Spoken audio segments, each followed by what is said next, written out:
How are you today? Let's welcome our audience into 2026 with just some reality. How are you? I'm pretty bad, in all honesty, today. You're not alone. Everybody has their own balance of number of good days to bad days. This immediate post-holiday period, for those living with these complications, it can actually be fairly devastating for your health. It's rough.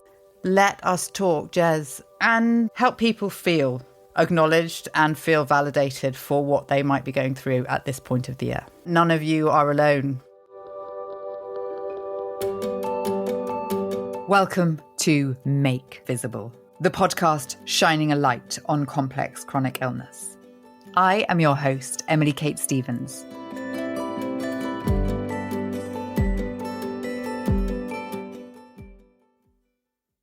Welcome back to Make Visible and welcome to 2026. I'm really excited this week to share with you some progress that we're making here at Make Visible. And this is partly to do with our audience response to an episode that I put out where I had a conversation with Gez Medinger. And that really seemed to strike a chord with you at home. So we've brought Gez back today, as promised, for more conversation. But further than that, we are going to bring Gez on board for more of what we're doing going forwards. And Gez and I conversing is going to hopefully become part of our regular thing. So, Gez, welcome back to Make Visible. How are you today? Let's welcome our audience into 2026 with just some reality of how are you? I'm pretty bad, in all honesty, today. But this is how we roll, right? Everybody has their own balance of number of good days to bad days, where you draw the slider in terms of what constitutes good or bad. Obviously, that's completely different to the old days. But within the spectrum of our existence now, we have good and we have bad. Unfortunately, today is a bit ropey due to insomnia last night and a consequential extra degree of frazzle today. So if I start making no sense, you'll have to let me know. But it's an absolute privilege and a pleasure to be here, and I look forward to being here much more frequently.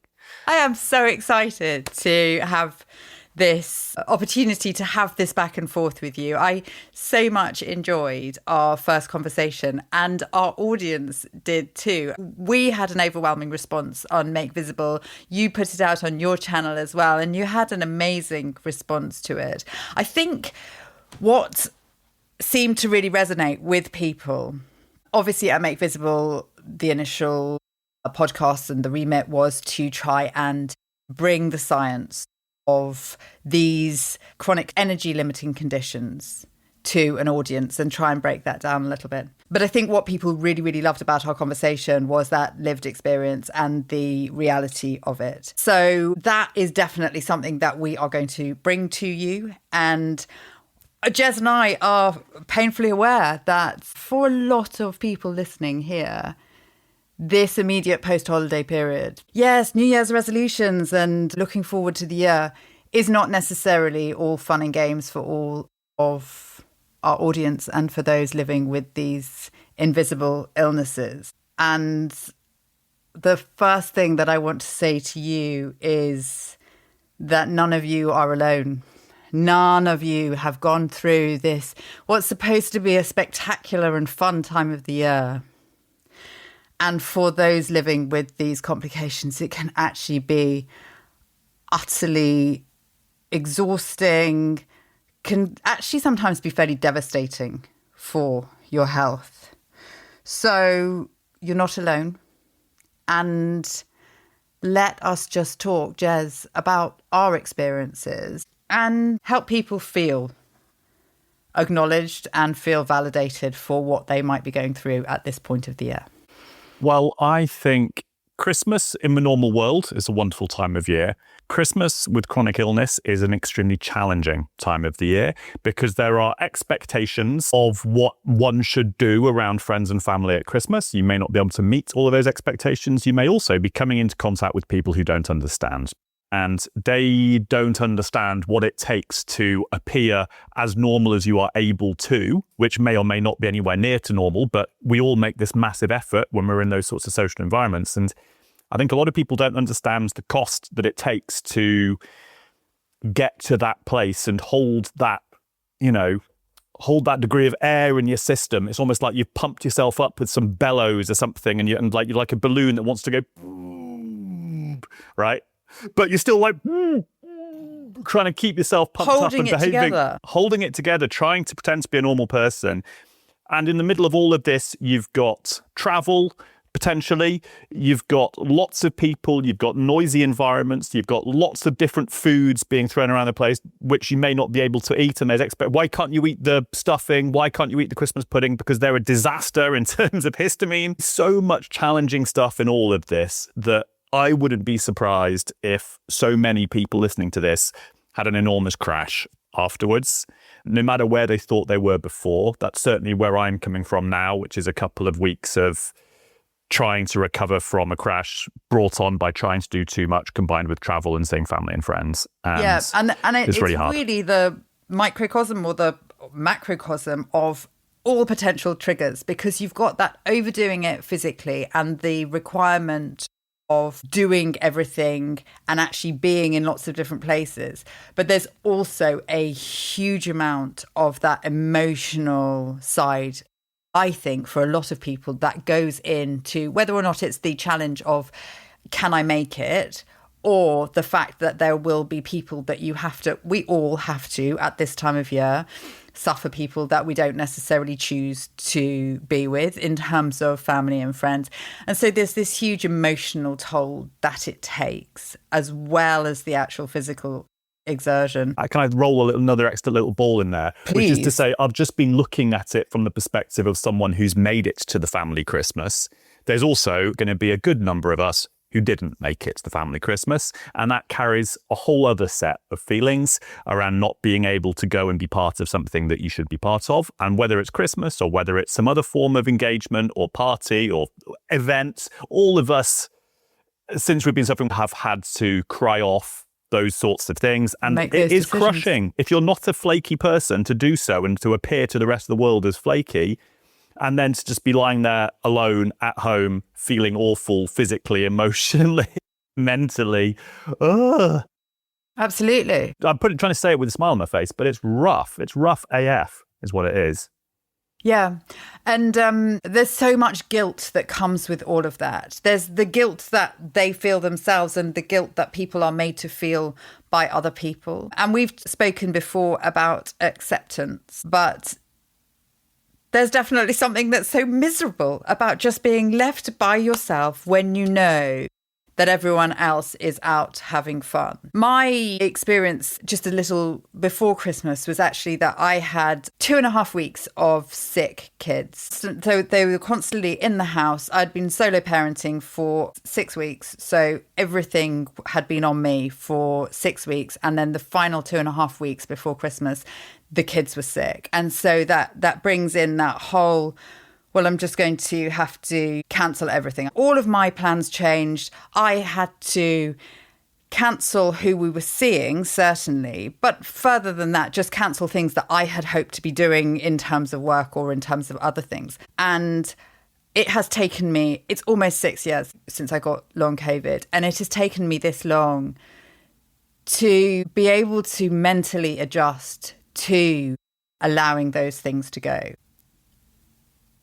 That ability to not always feel like you're completely missing out, to not be constantly upset about the plans that you have to change or the things that you have to give away, has taken me so long to come to terms with.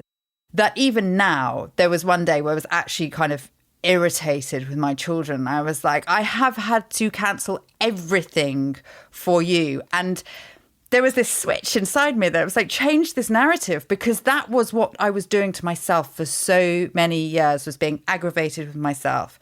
And actually, it was only once I have just lent into it. And so this Christmas season, I lent into that, and we have been on the sofa and we have been taking the easy way out in terms of taking things out of the freezer and just trying to simplify life. And instead of putting the pressure onto myself, I was like, it doesn't matter if I haven't decorated the full house. It doesn't matter if we haven't made the annual gingerbread house. What matters is actually just being okay, everyone being okay. And so that is such a huge mental shift that I have had that I would never have been able to do 6 years ago. It's amazing, isn't it? It gives you as much as you wouldn't ever wish to have it. And if I could go back in time, I'd behave very differently to try and dodge it, the bullets heading in my direction. It does teach you things. And I think it makes you a better person. It gives you a huge amount more understanding. It forces you to completely confront all sorts of beliefs you have about yourself, all sorts of narratives you might have. And there is the opportunity in that to become a better person and to become a wiser person, I think. And so there are hidden things in all of this, which whilst you would never wish for, if we choose to open our minds to seeing them, then actually it can help us find some peace with where we currently are. And that doesn't, of course, mean that we don't give up hope of recovery or getting better or doing more. But it's a constant struggle. And there's many parts of me that are in constant battle between berating where I am and then also trying to say yes, but, and then you consciously have to try and step back and go, you know what, I'm going to take the yes, but, and actually it's okay. It's okay for this to be like this right now. Don't compare yourself to others. Don't put yourself anywhere else. It's just okay. And actually, as soon as you get to that place of telling yourself, this is okay right now, again, it's a really good thing for your nervous system. And that has to be helpful for your symptoms by itself. It's an amazing thing in so many of the things that I've read, the processes that I have tried to work through myself to help myself is this idea of being present. We talked about it before, not looking too far back, not looking too far forwards. And really in these kind of situations, it can be so awful to sit with the present moment. But if that's what you have, let's try and find whatever we can within that present moment without pushing our expectations too far. I think it certainly has taught me a greater kindness with other people. And that's not to say that I was ever be unkind to my children when they were sick before, but the permission that I've given them to actually rest and to just spend days on end lying on the sofa watching television. I would never have allowed myself that 6 years ago. And I certainly wouldn't have allowed them that 6 years ago. They would never have been allowed to watch so much TV. But it's just that, I don't know, relaxing of your expectations of yourself and everybody else. But with that, there still comes this thing that it's probably easier still to be kind to other people than it is to yourself. Agreements on that. We are our own harshest critics. So in terms of the podcast going forwards, because we have listened to everybody's feedback, everyone that has written to us on the podcast apps, and please do continue to feed in there and get in touch any way that you know how, but I will make sure everything is in the show notes. You have asked as an audience for things to be sometimes broken down more. And you've also said how much you've enjoyed, one is our personal conversations, Gez and my personal conversation, and the really, really practical episodes. So our plan is to try and bring you those things in different strands. We will mark those episodes for you. We're going to bring you some really practical advice. We're going to share stories, personal stories, and hopefully talk to other people with lived experience. And we are still going to do the science and still bring out that latest research. But what we hope to do is Gez and I will go through it, break it down for you, talk about the things that are challenging and talk about the things that are possibly less easy to understand. Because I have had some people say, I'm not scientific, so some of it I find a little bit dense. And that is what we are going to try and just break down for you. So in terms of strategies, practical strategies, tell me, Gez, what have you been doing recently, trying recently? We spoke previously, you were about to embark on EMDR. I actually had some people say to me, don't talk about EMDR, don't talk about something like that that doesn't have necessarily full scientific basis. And one of the things that you and I are keen to bring in here is we want to talk about these things that are potentially viewed as challenging to some, but have helped others. And I believe that EMDR does have scientific basis. Tell me about your experience with it and your knowledge of it, please. Okay, so let's start off with what it is. EMDR stands for eye movement desensitization reprocessing. And what it essentially involves is going through prior traumas in your life, whether it's big T trauma or little T trauma, and moving your eyes left and right.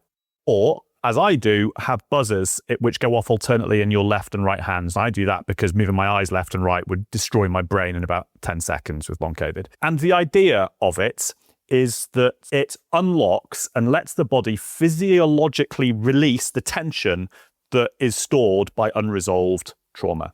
So we all have, as mammals, a biological innate ability to physically release the adrenaline that comes from traumatic events when that happens. If you're a gazelle on the African plains being chased by a lion, once that chase is over, it stops, it does this weird shaking ritual, and then it goes back to grazing, right? But depending on where we are in our lives, whatever that natural human way is of doing it, especially if we're kids and we're not in a safe environment, an emotionally safe environment, we don't necessarily have the opportunity to vent that. And it might take the form of tantrums, right? As a kid is where all of that emotion comes pouring out. And it's actually very healthy at certain stages of development for kids to have tantrums. Now, if you never had tantrums and you basically never did the terrible twos and you never did the terrible teenage years and you just bottled it all up inside, which is kind of what I did, there's probably going to be a fair degree of physiologically stored, I'm going to call it nervous system tension in the body as a consequence of that unresolved little t trauma. There is an idea, like just let me run with this. It seems like there are people who are disproportionately represented in the long COVID community.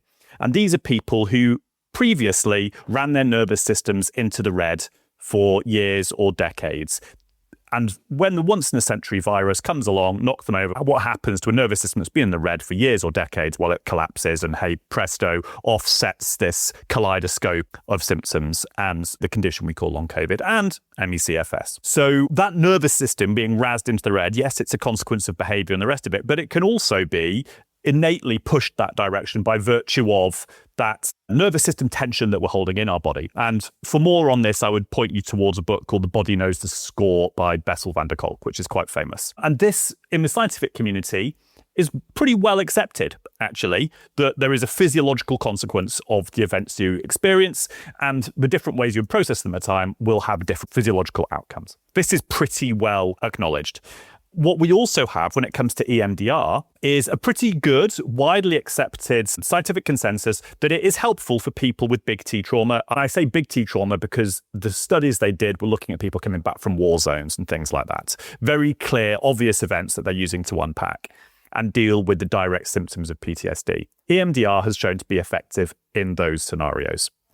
Now, there is a gap here, which is, well, does it work for long COVID? And is this sort of idea, this theory of basically the razzed nervous system prior to long COVID being part of the problem? And hey, maybe you can almost use EMDR to let some of the pressure out of that nervous system that still basically, like, imagine like on a steam train, like in the movies, you've got a steam train and they throw the coal into the boiler and then you see the pressure gauge going up and up and up.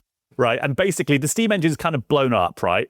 But there's still too much pressure in there. Can we try and let some of that pressure out in a way that we can't do otherwise? This is the gray area in the middle. Can we link these two things? Is there a connection there? Does it work?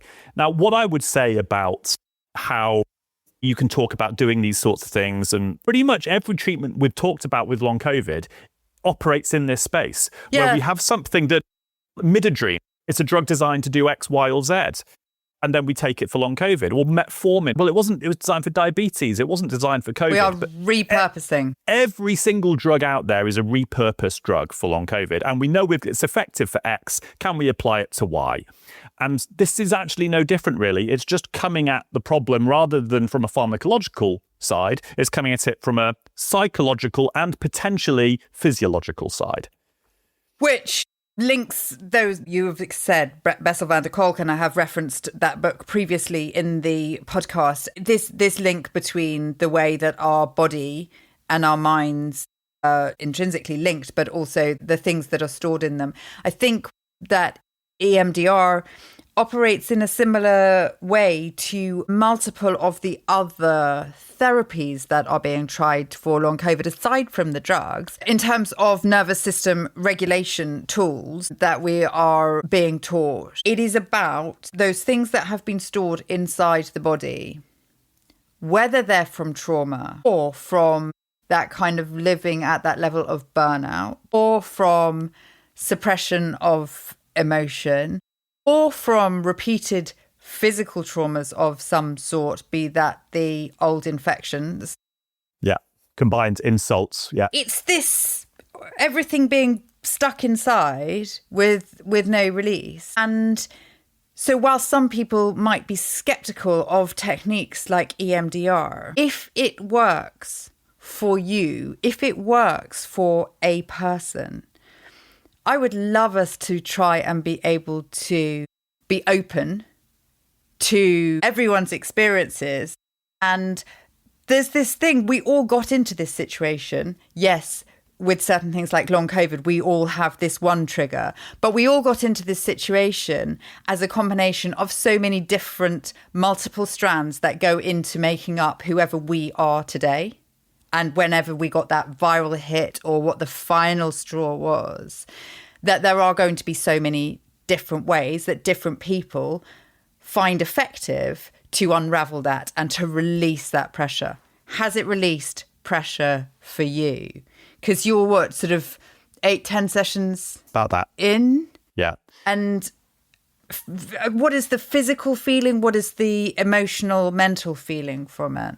So what I would say is my mental health was not in a brilliant state beforehand. I was finding myself getting emotionally overwhelmed quite easily before I started doing the sessions, to the extent that I'd put on my meditation apps in the morning and I'd spend 10 to 15 minutes crying, sobbing, and then I'd feel better afterwards, tired as you always do, but better afterwards. If all of this stuff is there just bubbling out the whole time, I need to address this. Previously, I've done talk therapy. EMDR works differently. Obviously, there is some talking, but fundamentally, you're coming at this stuff from a different angle. During the sessions, it's difficult. You're going to places that you have locked up, if you know what I mean. The metaphor I used is that basically there's a bunch of stuff which is like Chernobyl, and then I built this concrete containment sphere over it like we did at Chernobyl, and now I've basically got to go and like either hammer down the concrete containment sphere to let out the radiation that's in there, or find a door, or find some way of defusing all of that potent energy that I basically locked up for decades and put in a containment concrete protection sphere at Chernobyl. So it's going into that place is difficult and requires bravery, actually, because you don't want, like, it's not a nice place to go emotionally.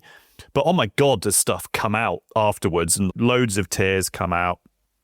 Physically afterwards, it's exhausting. I'm pretty splattered the rest of the day.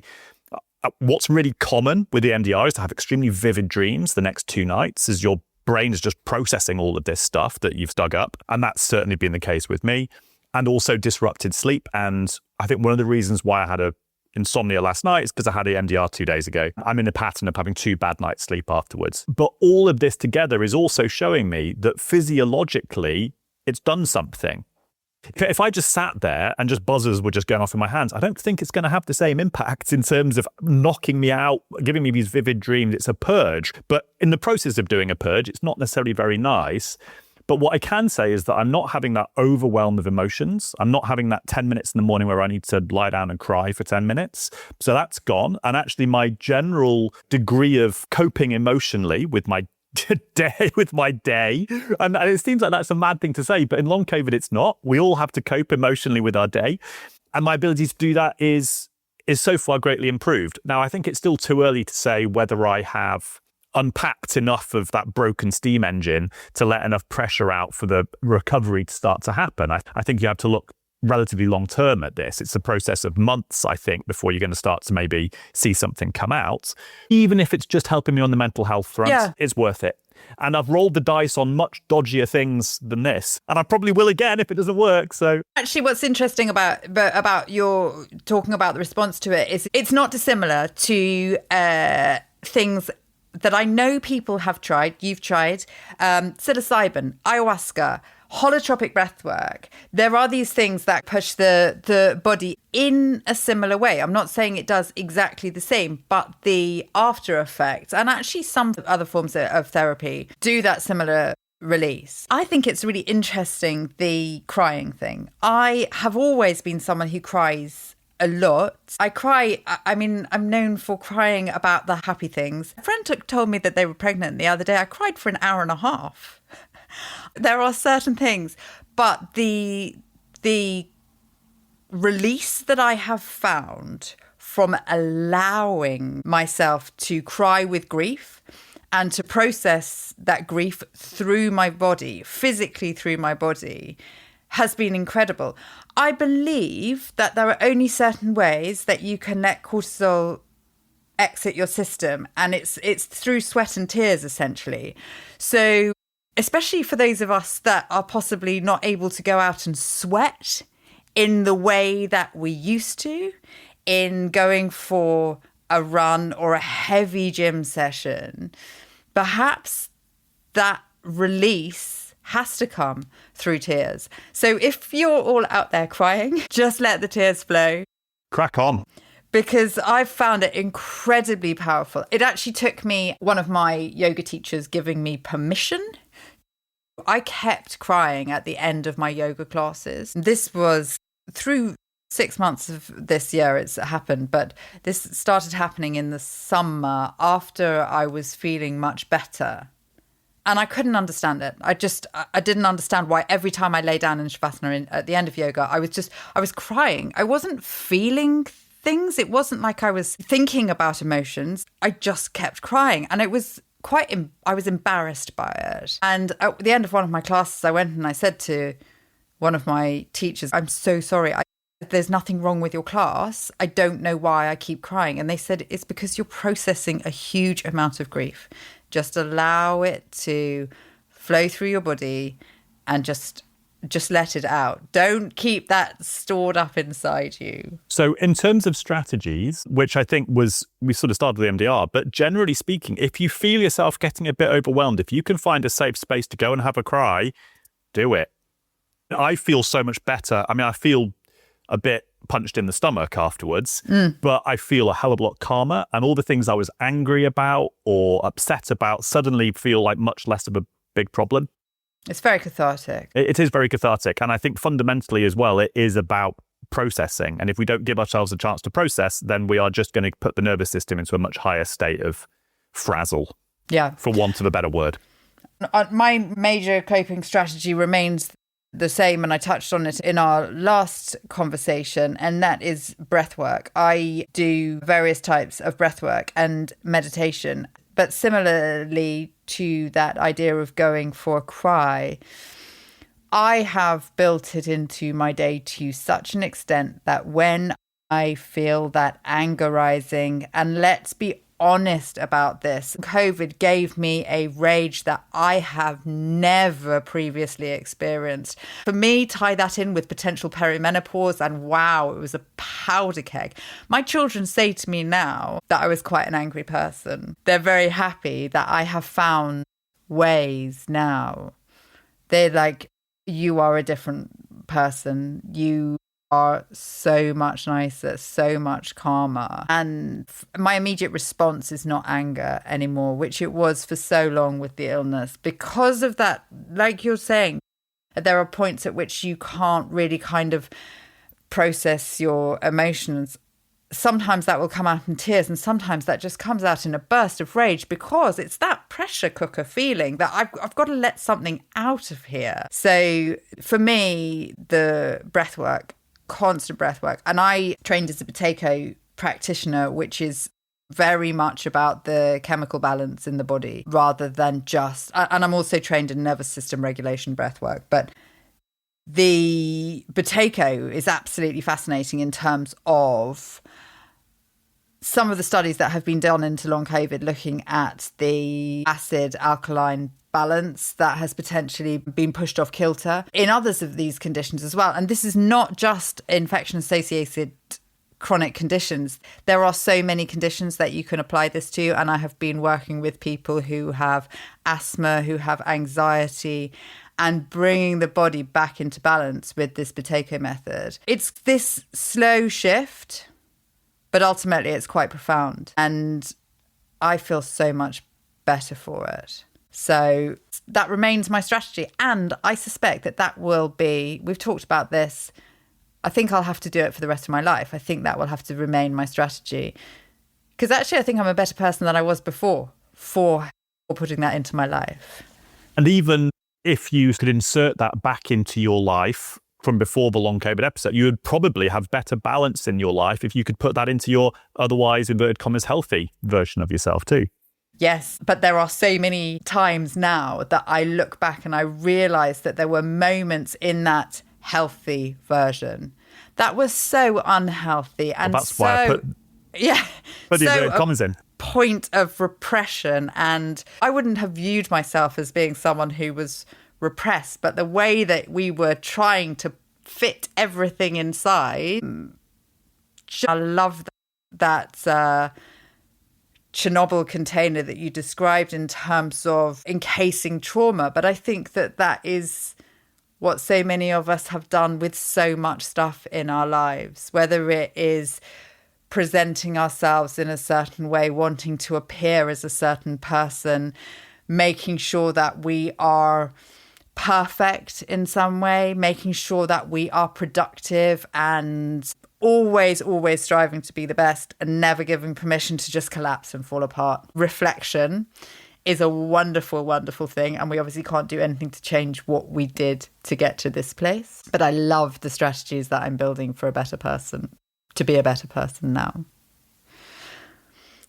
So tell me something that you are excited about right now in terms of anything within this energy limiting illness space, whether that's a scientific breakthrough, whether that is a strategy that you've read about or someone that you think is doing amazing work. Tell me something you're excited about, Gez. So I'm going to give you two things. One's a practical one. It's this. So I was going for my daily 200-yard walk out in the sunshine a couple of weeks ago, and I bumped into a neighbour, and he goes, "Oh, hi, how are you?"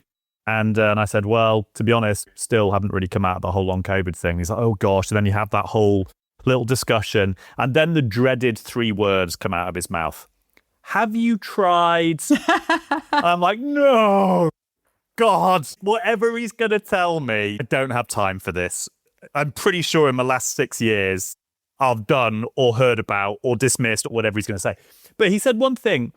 He said, "I had COVID a few weeks ago, and I took some lion's mane afterwards, and I bounced back really fast." And I'm like, lion's mane? I'll just stick that into my AI and get a quick thing on lion's mane.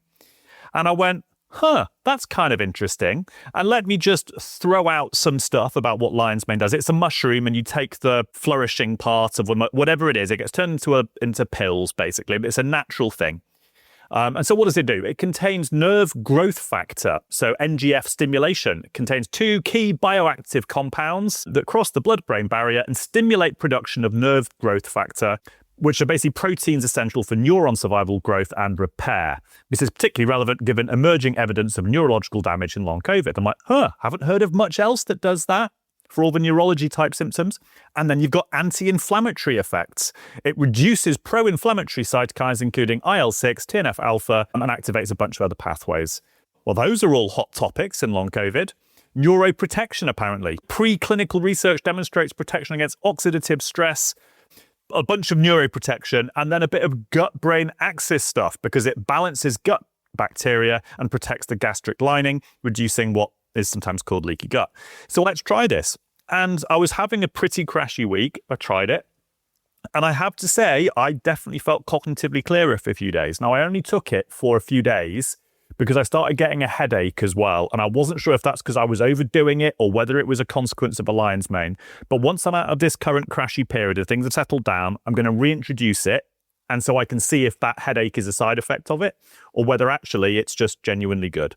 So we all dread the have you tried thing, but maybe someone on the street chucked me a bone that was actually useful. So I'm not a fan of supplements generally. I think they're mostly useless, but I'm interested in this one and I'm going to try it. Once things have settled down, I can get a clearer steer on what it works for me. I think this would definitely be something that for us to dig into deeper as well in a future episode, whether that is talking to people about some of the studies that have gone on in it or talking to people who have experience of it, because lion's mane, I believe that you could actually buy it in the supermarket now. You can, one of the big things with the supplements is that you can't necessarily guarantee what is in there, that you're taking the correct dosage, that it's pure.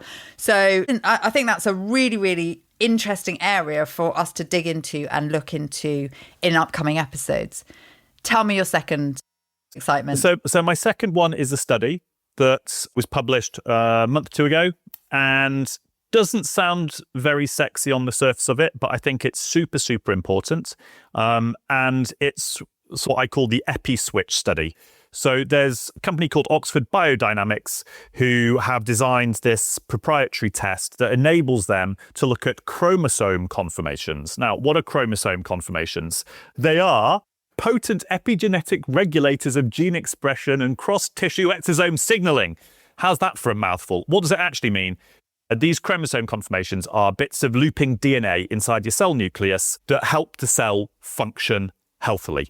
So it's a genetic expression that just makes your cells work properly. And what they've done is developed this proprietary test, and they can look at these bits of wrapped up, folded, looped DNA. And by looking at these chromosome conformations, they were able to correctly identify with 92% accuracy the people who had ME or CFS. And they were also able to exclude with 98% accuracy the people who were healthy. So in terms of effectiveness of a test, this is surprisingly good, especially for an initial trial. Now, there are all sorts of questions about this trial generally, conflicts of interest, small sample numbers, but everything has to start somewhere. The reason why this is interesting is because, in my opinion, all development of effective future treatments has to start with an effective test. If we can't test this thing and if we can't measure this thing, we can't put the right people into trials and we can't get trial results that work for a certain group of people. What they even found by looking at these chromosome conformations was that they could also potentially phenotype people with different types of ME/CFS as well by looking at the structure of these DNA strands. So again, this is absolutely key. And it's a confusing and abstract study. But for me, this is potentially the little magic ingredient that starts the alchemy in the witch's pots of scientific research that enables suddenly it starts to bubble, toil and trouble, and actually to spit out some good stuff out of the witch's pot, which look like effective treatments. But we have to throw this in first to be able to make that alchemy work. And that is essentially that looking for the biomarker, looking for...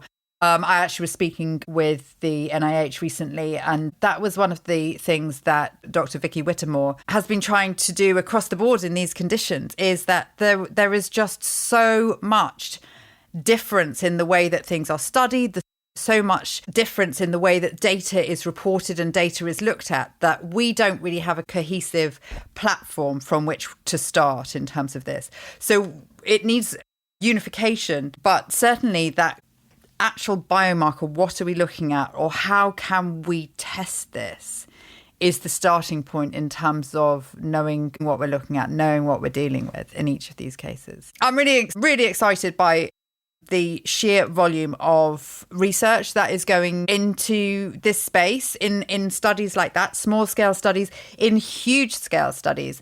I was lucky enough to attend several conferences at the end of 2025, Long Covid conference, Long Covid and ME/CFS, multiple different things. And the work that is coming out and the difference now between what I am seeing and reading compared to what we were seeing and reading 5 years ago is so vast. And when you look at it on that scale, it seems like we're making progress. Just got to imagine that we're a lump of granite and we're looking at research on a geological timescale, and then it's happening really fast. It's happened really fast. But I'm also painfully aware that I am lucky enough to be able to attend those things access those people and the information that comes from those studies. In terms of how that is filtering down to the patients and filtering down to the people with these conditions, it still feels like it is painfully slow. And it still feels like we do not have a treatment. We don't have a treatment for so many of these conditions. So I'm so excited to try and get some of what I'm seeing, reading, hearing there in the scientific and medical world and bring it into our forum and try and disseminate it, try and get some of the information to people in a form that is actually helpful. Because hearing about high level studies that have been done with 30 people on the other side of the world, I appreciate is really, really frustrating for some people. And we also have this discrepancy between things that are available in other countries and not available in the country that people are in. We are trying to bring it all together and offer some cohesive information to people about what is being done, and hopefully down the line that will filter through to the way that people are being treated. We would love to hear your thoughts on this conversation today, but also on what you want us to dig into going forwards. What is missing in this space in terms of things that you can access as our audience? And what would you like Gez and I to talk about? Gez, it has been an absolute pleasure to have this conversation with you today. Thank you so much. I know that you are feeling awful, but I'm really excited to have you on board. And I'm looking forward to us crafting something that's useful to people. And I would really, really like to hear everyone's opinions and feedback on it. And it's an absolute pleasure to be here, and I can't wait to kick on and bash heads over tricky subjects. Yeah, could end up with some quite differing viewpoints here just because of our differing experiences. So I think that's what is going to be hopefully interesting, is that we can bring that duality to it and approach things with 2 points of view. Thank you so much. We look forward to hearing from you all.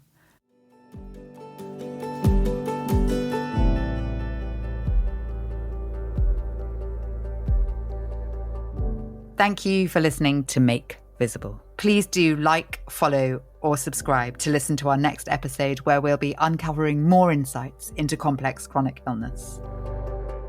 This was brought to you by the team at Visible, a group of scientists and engineers whose lives have been affected by energy-limiting health conditions. We're building wearable technology that's helping 100,000 people measure and manage their complex chronic illness. To find out more about what we're working on and how Visible could help you, visit our website at makevisible.com.